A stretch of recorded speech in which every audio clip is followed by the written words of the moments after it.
Good evening. So you're ready to move on to pressure canning. Fantastic. I have a lot of people that have contacted me or have talked to me, and they're terrified of the pressure canner. And it has a pretty bad rap. If you respect your pressure canner and treat it as it should, you should have no problems with anything on the pressure canner. People are worried, oh, it's going to blow up. Okay, pressure canners nowadays are a lot safer than they were back in the time. Back in the time, it was this really heavy pot that had these huge clamps, and you had to make sure that the clamps were down evenly, and, it's just a very, very intimidating thing.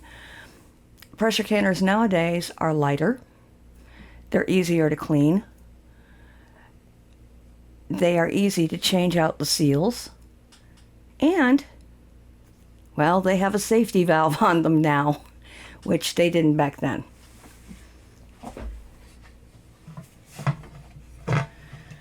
This right here is my pressure canner. And this is how it should, whoops, oh, I forgot that was in there. This is how it should be stored, with the seal up. Never store a pressure canner with the seal down and tightened. It puts too much strain on the seal. I will take that noisy little thing out of there, which are my weights. Pressure canners come in 3 different forms. You can get what I'm using here. This is the top of a weight pressure canner. You don't see any dials on this. I control my pressure by the weights. And here are my weights. I just press this little button down and I can take these weights off. Mine goes from 5, 10 to 15. 5, add 1, it's 10. Get in there. Add a second one, and now I'm at 15 pounds. It doesn't go any higher than 15 pounds. I'm going to put this down and grab the lid to show you. My pressure canner has an indicator that shows when it's under pressure. When the pressure starts building up, it will pop up. It'll also lock the canner. My pressure canner right here, this little, I hit that. Right here, my pressure canner has, that is the safety valve right there, that little seal. If something goes wrong and my pressure canner is approaching pressure and temperature that it's not designed for, that seal will break, pop out, and suddenly you have a ton of steam coming out of the side of your canner. That is the visual indicator, and you can hear it when it comes out, to turn off the heat and let your canner cool down. Something was wrong. Either this little hole right here had gotten blocked, is usually the main problem with a pressure canner overpressurizing. Before I use this, I make sure when I clean it that I clean the ring. The ring pops out. The seal ring right here pops out easily. I can clean that real well. It's dried real well.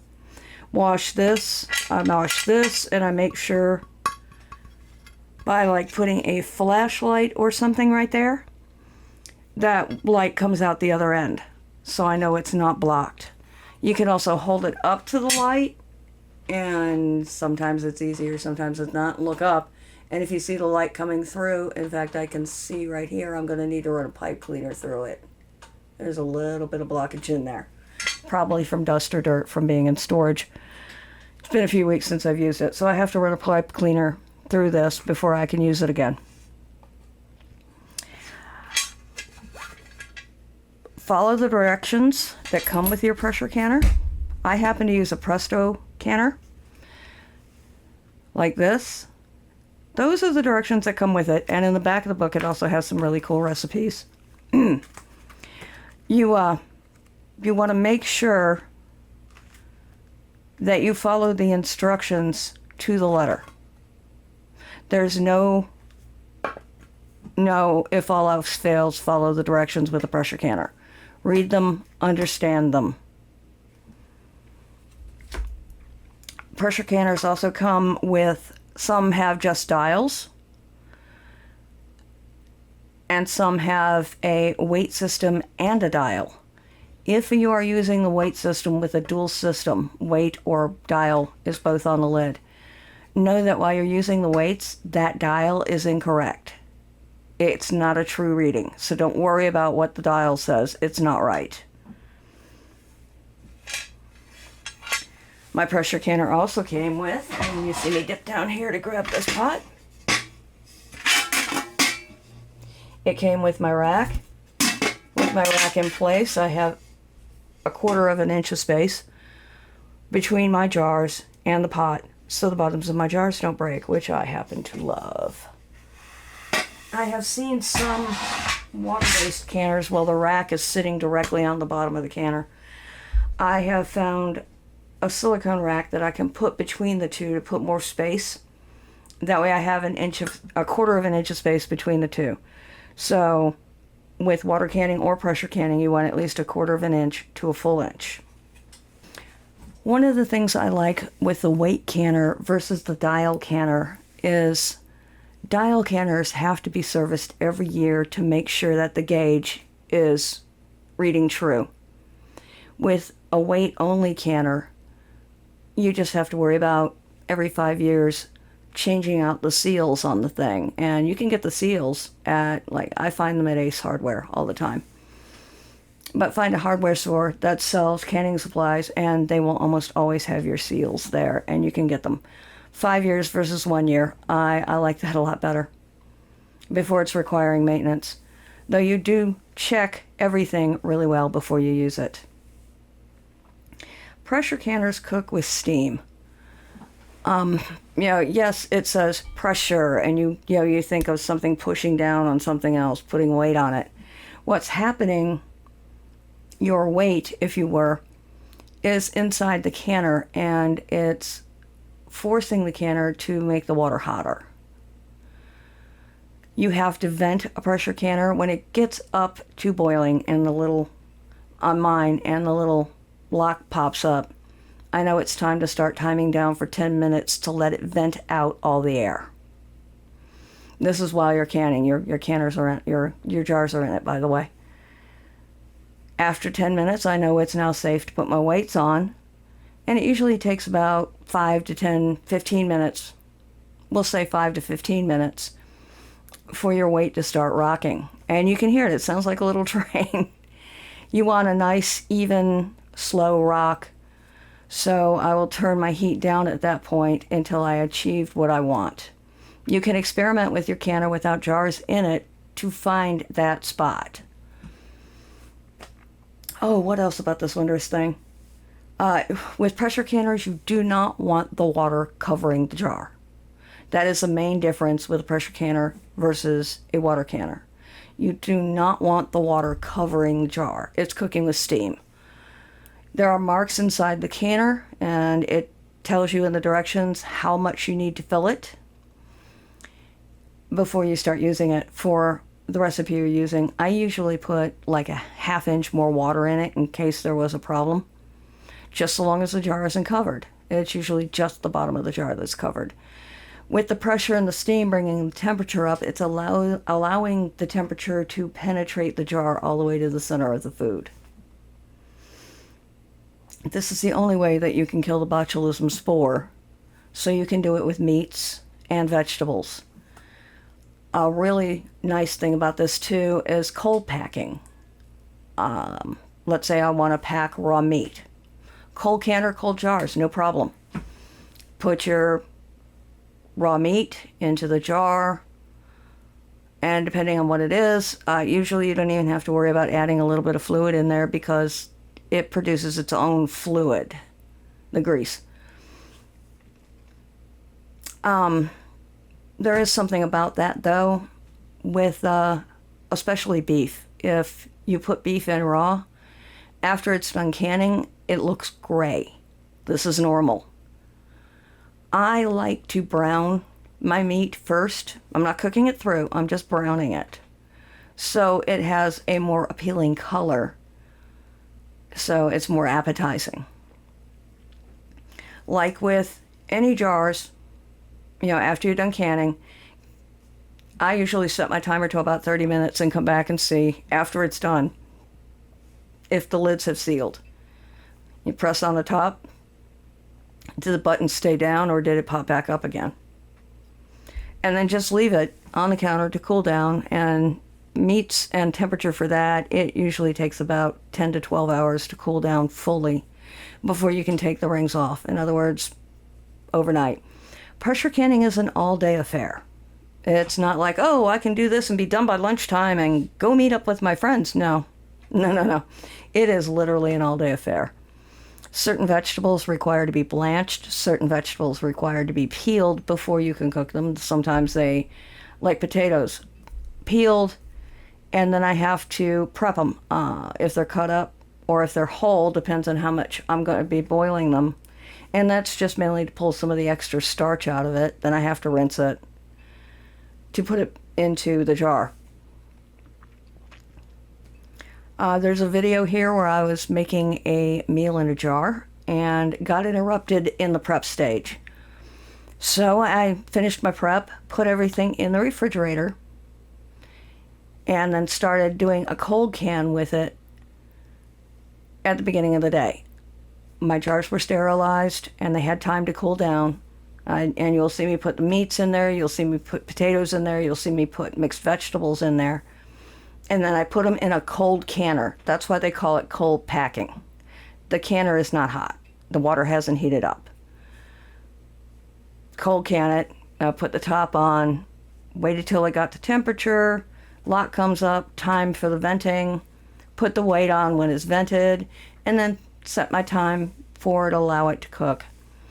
If you have different things in the jar, like with canning a meal in a jar, you're going to want to check and see which is requiring the longest time to can. Like in that point, it was potatoes. So I gave it an hour and 30 minutes for a half-quart jar. Cold canning is when you're taking cold jars, cold ingredients, and putting it in a cold canner. You have to then wait for the canner to get up to heat. Your indicator valve starts. You're seeing it have a good row of steam come out. With like my canner, some canners, they have a stopcock. So you just wait for the steam to come out, and it's coming out steady and strong. Set your timer for 10 minutes. Make sure that the air is evacuated out of the canner. And then, like with mine, since I don't have to worry about closing a stopcock, I can put the weight on it and let it do its thing, adjust the temperature, and I'm good to go. If you're in a noisy household, that's the downside to a weight canner. Listening to it is telling you if everything's going good. As suddenly the steam, the noise of the train picked up in speed, or is it slowing down and stopping? In other words, is my temperature too high, or is my water boiling out? If it's slowing down and stopping, and it's been going good for a while, I'm going to be concerned that the water's boiled out of there. I haven't had that happen to me yet, but it is a possibility. When the canner is done, you do not want to automatically take the steam off of it. You cannot do a rapid steam release on a pressure canner at all. That is a safety tip here, folks. This is a pressure canner, not an Instapot. You cannot can in an Instapot. Don't do it. Just don't. If you take the weights or open the valve before it's had a time to cool down and you rapidly evacuate the steam, there is a better than even chance that, one, the food inside the jars are going to be pulled out from the sudden release of pressure, and just you've totally ruined what you were going to do, and there is a possibility of your jars breaking. So don't do that, ever. You have to wait until the indicator that you have for your pressure cooker says I've cooled down enough that I don't have any kind of pressure under me at all. Then you can take the weights off or open the valve. And then I usually go to another 30 minutes from that just for my own personal comfort because the steam coming out of that puppy is hot. And then I will open it up, make sure that you use the lid as a shield. Don't open it with yourself directly over it, obviously. Open it up, and I lift the lid out to try and keep the steam away from me. So I have the lid as a shield. Put the lid aside, go get my jar remover, grab it, put it onto the counter on top of a towel. Because now you have a hot pot, hot jars. Don't put hot jars on a towel. You can come up, there's a ton of some really cool recipes out there. This is the book that I found that I really loved, and reading the front of it is really good. It talks about how to work. It even has an altitude chart for you in it. It talks about various types of things that you're going to need. Many of them are similar to what you would use for water canning, except for one item. Well, actually, no. You would use that for water canning too. I was thinking about the hot mitts. It's really awesome. It helps with a lot of people. This is what I recommend for people that are just not confident, because this book is really good for that. It breaks it down very simply, easily for you to watch. But again, this book alone would not be what you need. You need to read the owner's manual and the instructions through and through first. And if you're still not feeling really comfortable, I would suggest this book, The Complete Guide to Pressure Canning by Diane Devereaux. And she has some really awesome recipes in here. I love her meals in jars. In fact, over here we have hurricanes. Yay! So I am usually done with my canning by this time, but I have been slowed down because I decided I was going to try YouTube. And it has been a very interesting journey. So, The Complete Guide to Pressure Canning by Diane Devereaux. It's really an awesome book. I really, really love it. She also has all kinds of recipes for water canning too, such as some jams and jellies that are cool. She talks about the fundamentals. Awesome book to go with. You think I really like this book? The good news is all these books that I have been showing you with water canning and pressure canning are readily available. When I get into the sewing ones, the problem is the books that I really like are no longer available. They're out of print. So you're going to have to search to find them. But with the canning books, they are available at a local bookstore. You can Google them, buy them online, however you prefer to do it. But pressure canning can be very safe. The only time you're going to have a major issue is, one, you didn't follow the directions. Two, you didn't make sure that the holes, like the vent holes, are not clear, or that the you weren't watching it tight enough and the signals that it had overpressurized, such as the, like with mine, the little plug, the pressure relief plug blew out. Or you haven't maintained it as it should be maintained. But if you maintain it, this is something you can hand down years from now. It's an awesomely wonderful thing. All right, now that we've covered that, let's go ahead and go into some pressure canning videos. Are you ready? Let's get to it.